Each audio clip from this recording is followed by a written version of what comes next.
Oh, well, I don't know what happened with my last video. It ended up with an extra long tail for some reason of video that wasn't even there. I'm pretty sure that the fault is on my end and not on YouTube's end, because I'm pretty sure because I had a strange message at the end of the download. So I think it was on, again, another probably update. We had 4 of them, I think, yesterday. So it was probably that. And I hope this is a good test to see how good the windscreen is going to work. It's rather windy, it's warm, humid, and let's get on with things.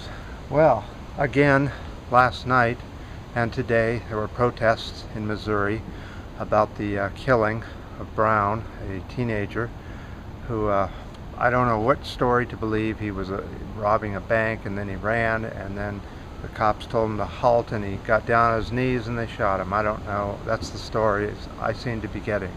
I don't know if it's true or not, but that seems to be the story of the day for that. But the issue here is the way the cops are treating the protesters. Absolutely without any regards to where and what. They have the right to protest according to our Constitution here in the U.S. And they were shining laser pointers on individuals from their scopes. In other words, they had snipers set up, and they were taking aim around the head area and the chest of different people. It was disgusting.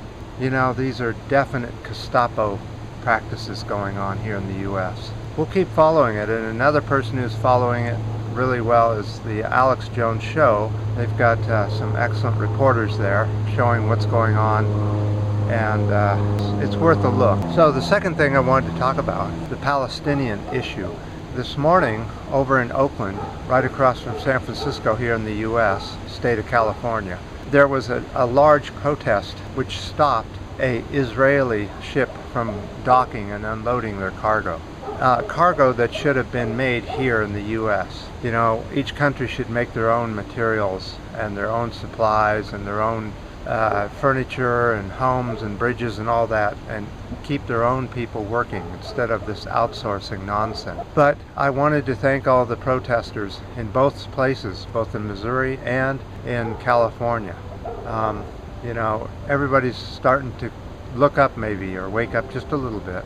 And you know, I don't know what it's going to take to get rid of these people in office around the world, but we need to wake up. We need to start putting in somebody, or putting in a new system, or doing something. But one of the ways you can fight this is with your pocketbook, or your money, or your credit card, whatever you decide to fight it with. In other words, where you buy, what you buy. If you buy something locally, it keeps the money in your local neighborhood, and it brings up the economy. So your local grocery stores and small shops and whatever can hire people out, and the people themselves then have money to spend on other people. So it's so much better to spend your money locally. And if you don't do locally, do on the internet, the small business people on the internet. I have a link down in the description area. You can check some of the internet sellers. So anyway, I think I'll keep this one a little bit short, and I'm really happy to see the protests going on. Usually the first 1 or 2 protests are peaceful, and then the cops start getting in and start turning it into a military operation. And I'm sure that if any more of these protests were to happen out in the port, it would be a different situation than it was this morning. But thank you very much for participating, and until next time.